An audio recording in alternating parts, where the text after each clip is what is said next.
the building trades about what they exactly are. You can see them as a post-secondary educational model. We like to tout them as the other four-year degree because many of our apprenticeship programs in the building trades unions are going to take that four-year commitment to go through each one of these programs. We really like to highlight learn by doing. So it really melds for those that maybe are doing any type of a CTE program, that classroom instruction and hands-on learning, melding them together and really making them effective and efficient educational pathway. All of our programs are recognized by the Department of Labor, and so they're their accreditation. So education that you get in North Dakota in one of our apprenticeship programs, say for the electricians, is going to be the same education you'd be getting in Minnesota or Nebraska, Iowa, Florida, Hawaii, Alaska. So one of the things we like to tout with an apprenticeship program that our members that go through them, their portability. You can take these everywhere in the country because the Department of Labor is all over. 15 building trades, like I talked about, numerous pathways. So for those that students are maybe looking at a career path in welding, they really enjoy welding. Well, four trades will use welding extensively: boilermakers, pipe fitters, iron workers, and millwrights in the building trade unions, and each with their own unique set of skills. Earn while you learn. Every apprenticeship every apprentice in our program is actually being paid to learn. So there's programs are fully funded. And then that becomes that challenge of addressing that challenge of no student loan debt, which is a huge challenge for a lot of people, young people, people that are pursuing higher education in the country today. So we really like to highlight that. Um, as Iman and I have worked together over the years, about 6, 7 years on this concept, on this program, for the National Building Trades, we had something called the MC3. It's a multi-craft core curriculum, and it really is highlights and prepares those that want to pursue a career in the building trades, but maybe don't have any construction background, have any knowledge of what those trades, what the expectations are. That's what this purpose is, an apprenticeship readiness program. So next slide, Iman. It really helps kind of a broad overview from soft skills that improve placement, things of understanding the workday, the construction industry, health and safety practices, making sure that everyone goes home at the end of the day, operation of tools, mathematical principles. We won't get into heavy into all of the trades because each apprenticeship program will have their own math components, but how to read fractions, how to understand a tape measure, what those dimensions are, length times width, those kinds of practical math solutions to prepare them for an apprenticeship program. Financial literacy for us is huge in the building trades because it can be boom or bust in the trades. We, especially in North Dakota, our summers, that's where a lot of our members will work, get a pile of hours in. But then in the wintertime, they could be looking at being laid off for 3, 4, 5 months. So how do you balance out those financial literacy components, making sure that you're budgeting and understanding all of that? But ultimately, it's a pipeline to the building trades careers. So we're looking for apprentice-able candidates to be placed in a registered apprenticeship program. So, and Iman, if you want to kind of talk about the components of the program. Sure. So, there are in the MC3 curriculum, there are 9 different units that are covered.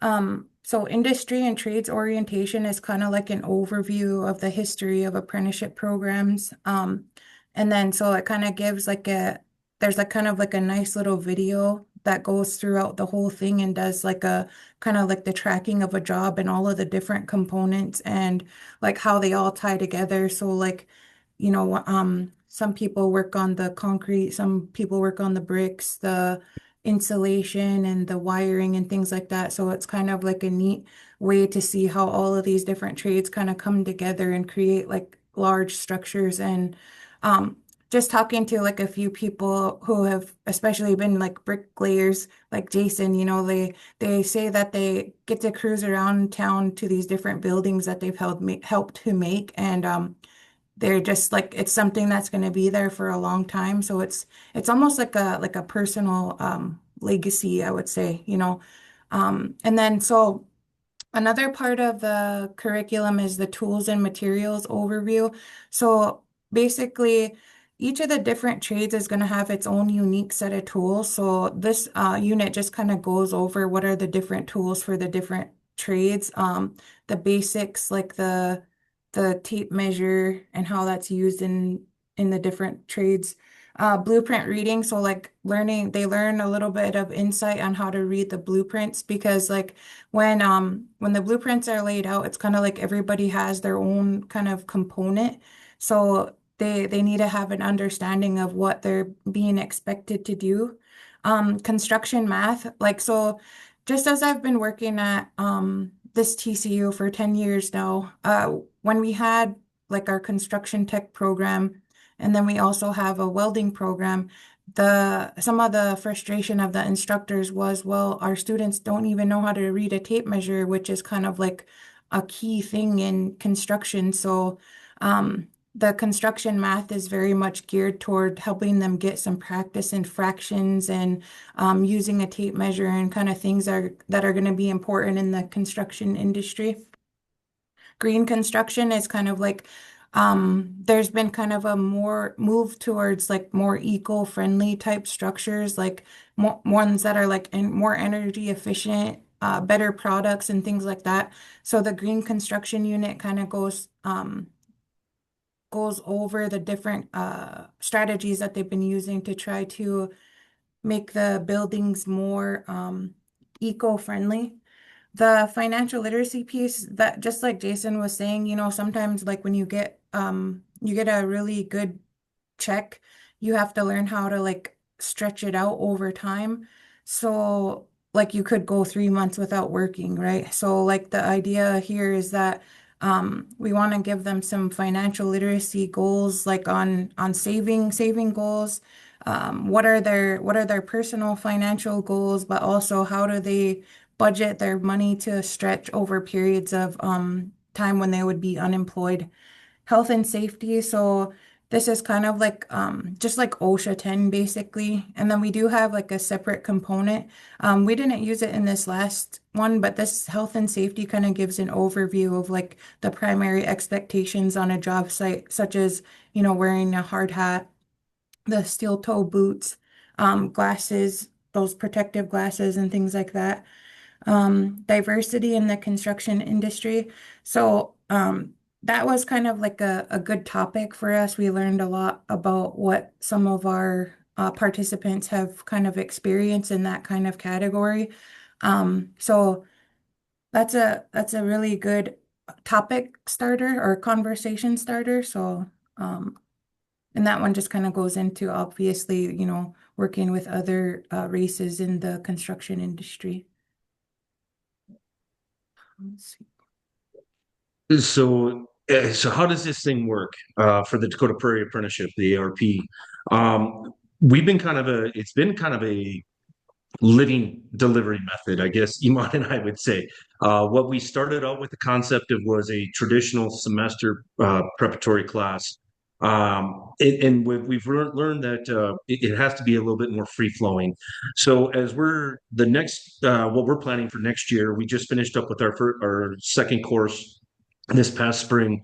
We ran it kind of in a traditional format. You can go to the next slide there, Iman. Oh, Um, we're going to be doing a rolling enrollment. And the real purpose of that is that we want to be able to capture an individual, say, that wants to experience a construction trades.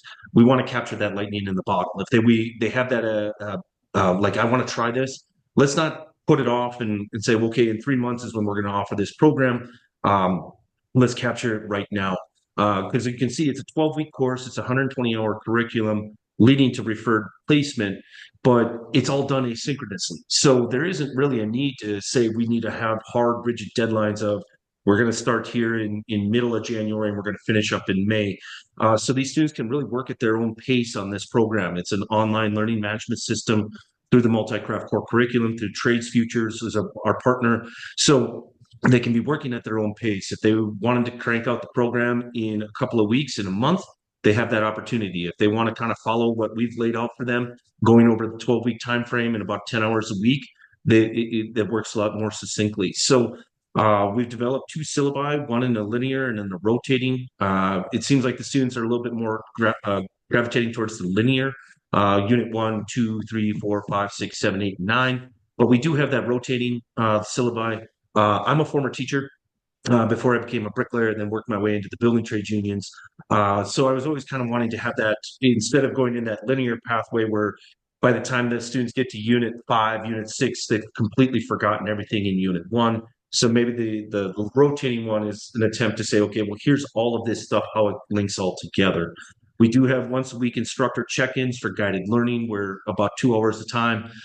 With our third counterpart, we guess we didn't introduce him, but Jimmy Petit is our kind of our student liaison, but that helps in the guided learning aspect of if they do have problems, if they're encountering challenges with the math unit or financial literacy, how to craft a budget, we get those face-to-face time to talk to the students and how all this comes together. Like I talked about, we enroll over a 7-month period, September to February.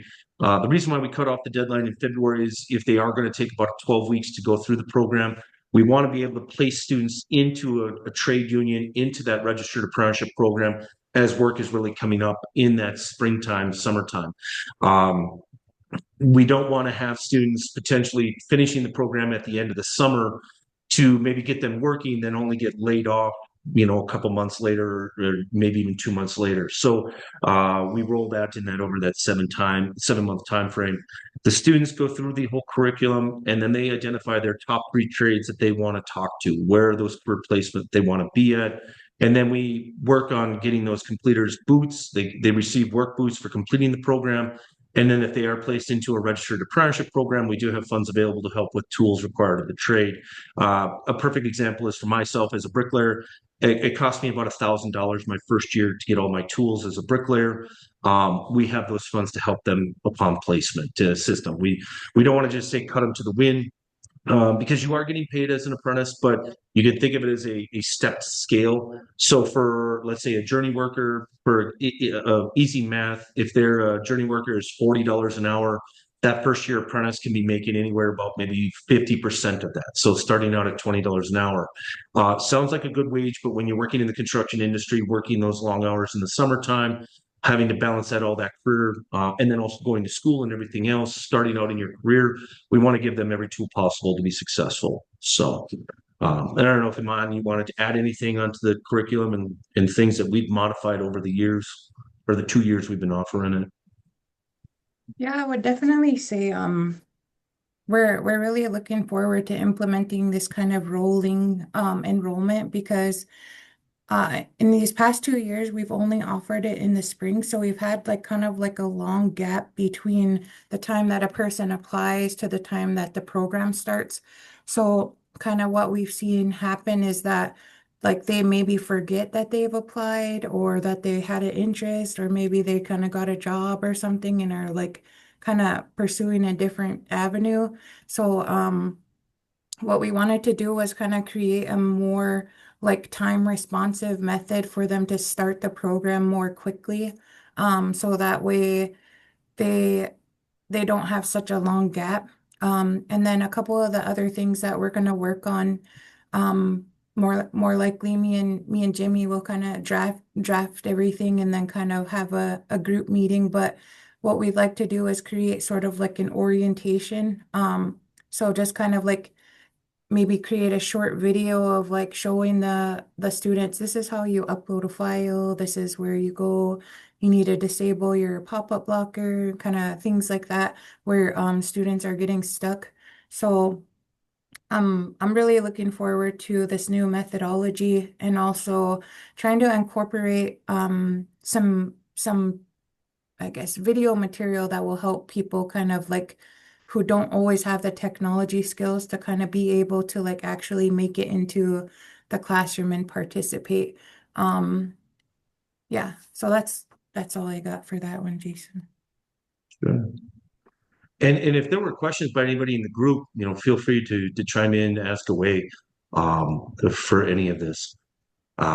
So for us in the building trades, what we always want to have is opportunities for placement. And we put a short list together of projects that we have coming up in North Dakota that are either active or that are planned that are going to require huge amounts of labor.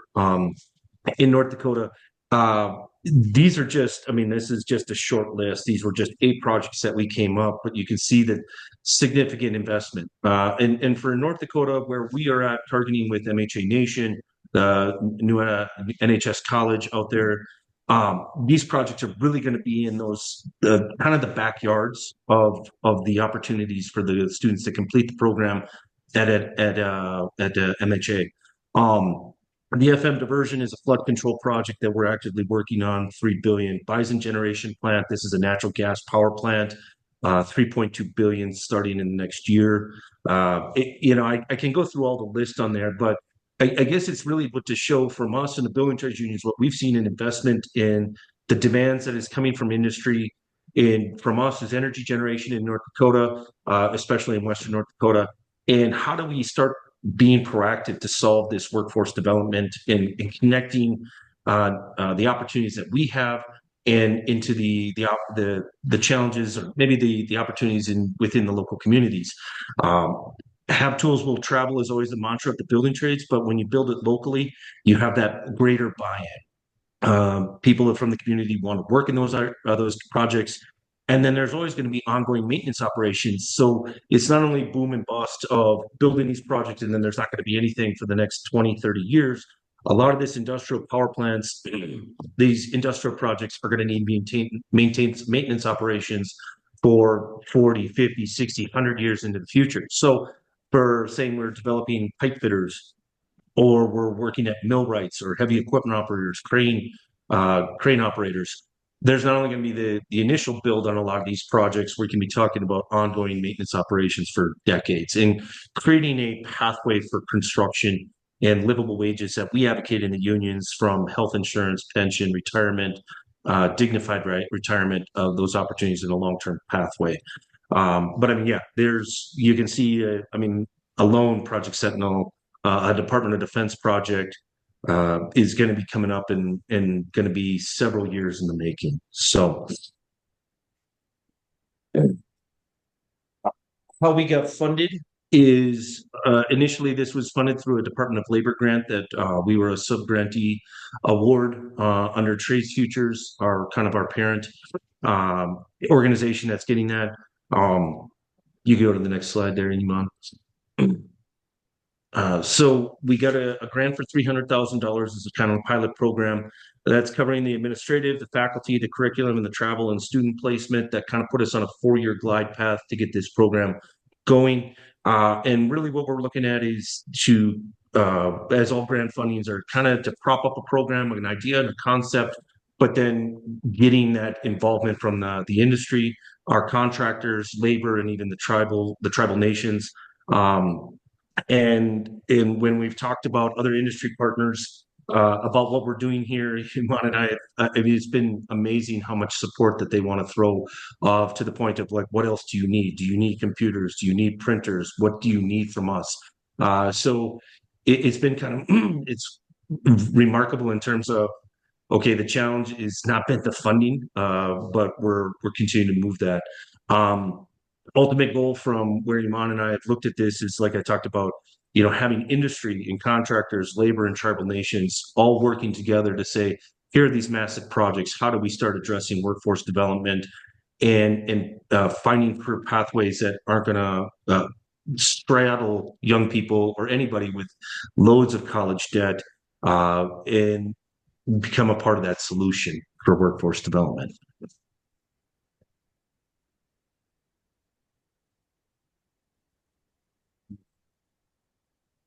So, these are kind of like the main things that are needed for getting into an apprenticeship program. Um, well, I'll just say so they need a driver's license and a high school diploma or GED. And then people who are interested in taking the course itself, we want them to have access to a computer or laptop, Wi-Fi. We do open it up to justice involved in recovery, people in recovery. So the last couple of the first two cohorts of our program, we've had a lot of people that are in recovery. So this next slide is just going to talk about some of the challenges that we kind of experienced. Some of the participants didn't necessarily have the best computer skills.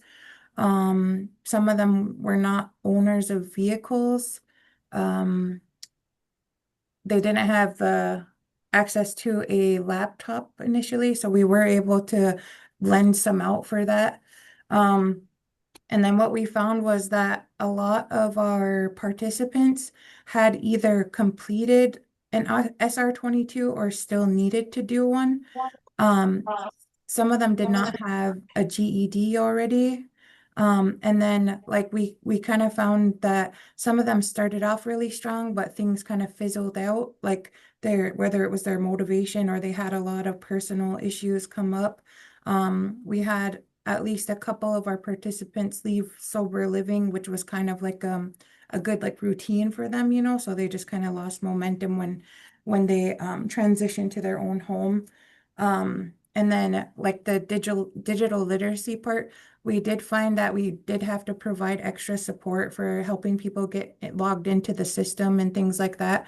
So initially when we started this, we kind of knew that access to computers and internet access would be kind of a challenge. So we just had our eyes opened a little more to like um perhaps how much more involved we may need to be and like strategic and kind of helping them map out what they need to do, but not also just map it out, but also support them in like um obtaining their GED by connecting them with the right places and the right funding sources. I know the 477 program on this reservation was willing to help the some of the GED candidates, so that was a nice resource that they got to use. Um, but I guess we just wanted to take a couple of moments and ask if any of you guys have experienced any of these things and maybe what you've done to address them. And then you're feel free to come off mute or just post in the chat. But we're kind of hoping to get some perspective. I've just done like a small amount of research about SR22. So um for anyone that doesn't know, an SR22 may be like required if you have a driving under suspension or a DWI. It's like an additional insurance and you have to keep it, I believe, for about a year in addition to like an insurance policy for drivers. Anna Marie? I had a question. Uh-huh. What are the requirements? Do you have to be from North Dakota or is it South Dakota? To in order to be a part of this program since you said it's online? So that's something that Jason and I have talked about a lot. So we had made a presentation to the Indian Affairs Commission in North Dakota, and so they wanted us to like expand it to the other tribal colleges in North Dakota, and like we have just in terms of flyers, but we've had some people sign up from the Bismarck area and mostly from this western part of the state. Um, We've had that question before, and the idea is that, you know, there would be people who live in North Dakota so that they're able to work and find placement in North Dakota. But one of the things that we know is that there's a Jason's position in all 50 states, you know. So like what we're hoping for is to like use us as a model for other states. And so that being said, we don't have connections at Jason's level at all the states, but you know, with some effort and some strategy, we can kind of make those relationships like happen, you know, facilitate and things like that because the building trades are all throughout the United States, and that's why they're transferable to every state, you know. And I would say that if people are interested in like moving to North Dakota or they're already in the process of, then yeah, you know, um, I know like it would be a big adjustment moving from like Arizona to North Dakota. They'll be like, I changed my mind. I'm going home. Yeah. But yeah, and kind of building off that, Anna Marie, yeah, building trade unions is across the United States, and that's kind of our hope. And as I've talked to my leaders at the NAB2, North American Building Trade Unions, that maybe we can be that model. And as we've developed success out of this, trades futures we can start building these relationships with other Native American communities across the country and say, well, hey, here's something that worked really well in North Dakota. Let's repurpose it to make it work in any area that may seem fit. Let's connect with those building trades organizations, maybe a state or local leaders, and identify those projects that are available. The goal of what we've always been on this program is we want to have opportunities that are near the communities on the projects. We don't want to just say, hey, you graduated from an ARP, but now we need you to move to the eastern part of the state for the project. We want to have those projects in that close proximity. Construction is always going to be very mobile. We work ourselves out of the job pretty much daily, whether we're building a highway or a road or bridge or something like that. But it's have that continuous project that maybe in those queues the next 5, 10, 15 years, that's something that is relatively local. So We got a question in the chat, Jason, about where are the online classes offered from. So right now, we offer them through our college here in Newtown, North Dakota. And then I did post a link to the online curriculum that we use. I put it in the chat, so you're welcome to kind of go and research it a little bit. Basically, what we had to do was kind of request on our curriculum committee permission to offer this apprenticeship readiness program. And then we had to sign an agreement, basically that we would take care of the curriculum from the trades futures. I know they had a different name before. It used to be called NAB2, but now it's called Trades Futures. So we had to do kind of like what do you call it? A disclosure, something. yeah, you had to do essentially signing on to the curriculum that you wouldn't repurpose the curriculum for your own use. Articulation agreement. Yeah, there we go. I was There we like, I go. can't Yep, think of you have that to word. articulate the agreement. Yeah. But I mean, those are pretty much standard if you're going to use anybody else's curriculum. You're going to teach to the course of what is established. Right. But there was a lot of excitement and interest from trade futures to expand our program. If you want to go to the next slide there, Iman, the significance of this is that this was the first program partnership in North America, not just the United States, because our parent organization is NABTU, NABTU, and it stands for the North America's Building Trades Union. So they've given us a lot of salutations out here that for the first time anywhere in North America, Building Trades Union Council is partnered with a tribal college. So we're hopeful that maybe there's other organizations, other colleges that might see this, maybe want to start your own ARP, and we can put you in touch with the trades future representatives and going there, starting that route. So Yeah, so that's all we have for presentation topics. So we open it up to any questions you might have. I will be sharing notes, but yeah, so just go ahead and throw out any questions you have. You can come off mute or just post them in the chat. I know this program's new, but can you tell us a little bit about the success rate that you've had with this program? So, like the first round, I feel like we had, was it like 10 or like 17? I don't remember. Was it 10? Yep. So we had 10 participants sign up and we had 2 complete the program. So we kind of had that challenge of like them not completing or kind of not committing. So that was something that we put in our challenges slide. And then this second cohort, we had, I believe, 21 or 22 applicants. And again, we had 2 completers. So we think that part of the reason why people applied early on, and then when it was time to start the course, because we had a really long application window, right? So that's why in this next year, we want to implement kind of like a monthly start date, so that the time that they apply is a little bit closer. And then we're also going to take some time this summer to try to develop more online virtual video material so they can kind of play it and like rewind it instead of having to like ask us, because I think that that might be a challenge where if they're struggling, they're not always willing to ask for the help. Even though we're always willing to help in any way we can. So this semester, this cohort, we had also two completers. We had, I would say, a number of them start out pretty strong. And then just kind of like we took a break at midterm and then we kind of seen like a lot of drop in activity. So that's something also that we're gonna be considering too is how many breaks that we actually take. Because the first cohort, we decided to just keep going throughout like the spring break of the college and all that, just because of that momentum. And then just something that historically I've seen where midterms comes and then you get a little break and then you kind of don't have that motivation to get back into like the routine of everything. And then so Jason and Jimmy are going to be taking the two completers on site tours of the training centers down in Bismarck, Mandan, tomorrow and then also next Wednesday.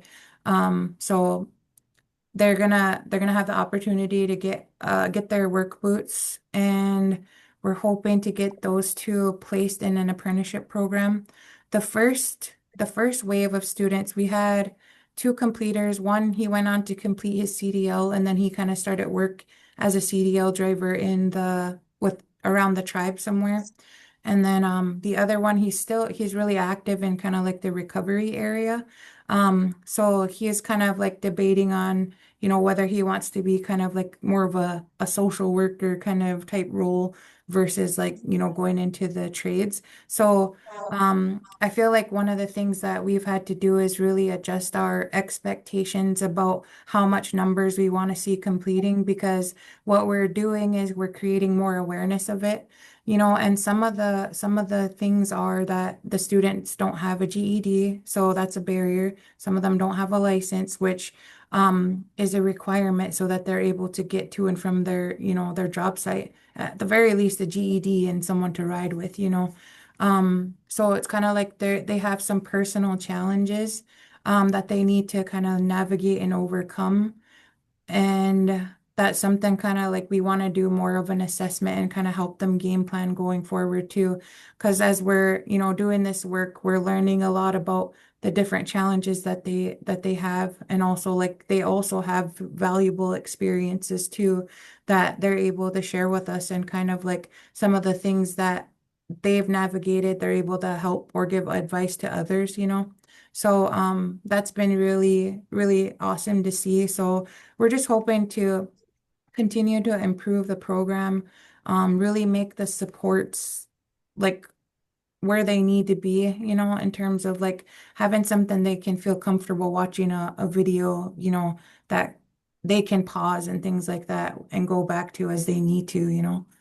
Um, so yeah, that's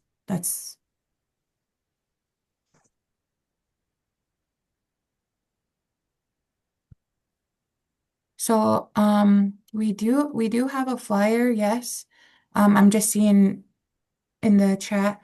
We do have a flyer, and then I think we pretty much have paper ones. I did send them out to, I believe, like the job services of North Dakota. I think we did take some to Taro. I haven't really put any in like the human service like buildings, but that's a really good idea. Um, Let me see. I can share that flyer on the email too, just so you guys can kind of see what that looks like. Just make myself a note.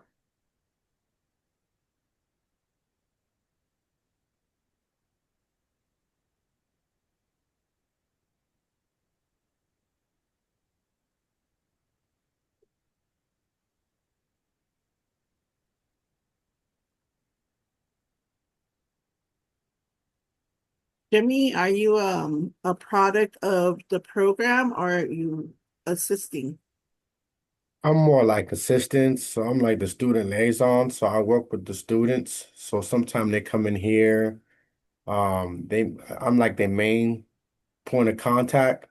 And if I can't solve them, I'll probably help them. I'll probably go to Iman or Jason.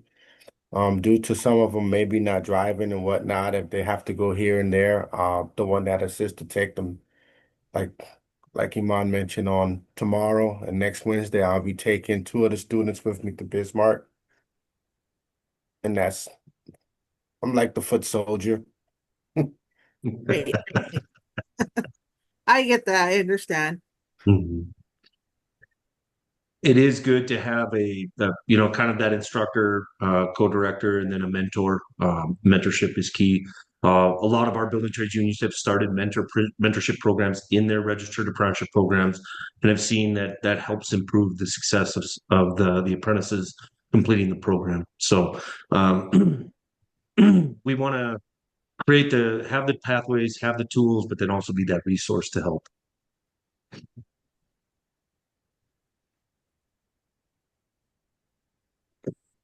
Okay, well, does anyone have any other questions about this topic?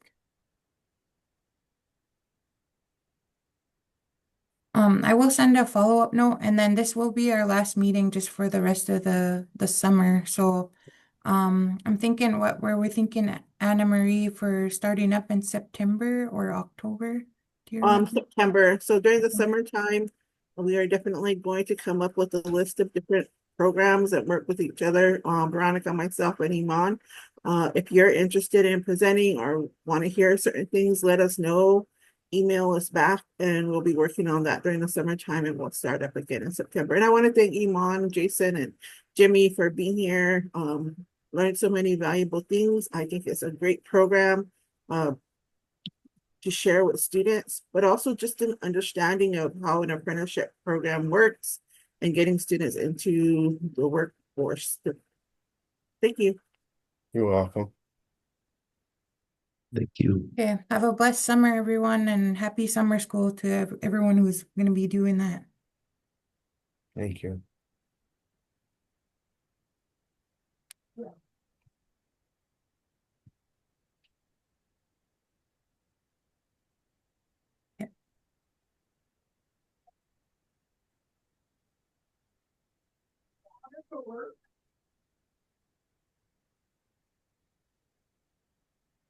Okay, see you guys soon. I'm going to end the meeting now.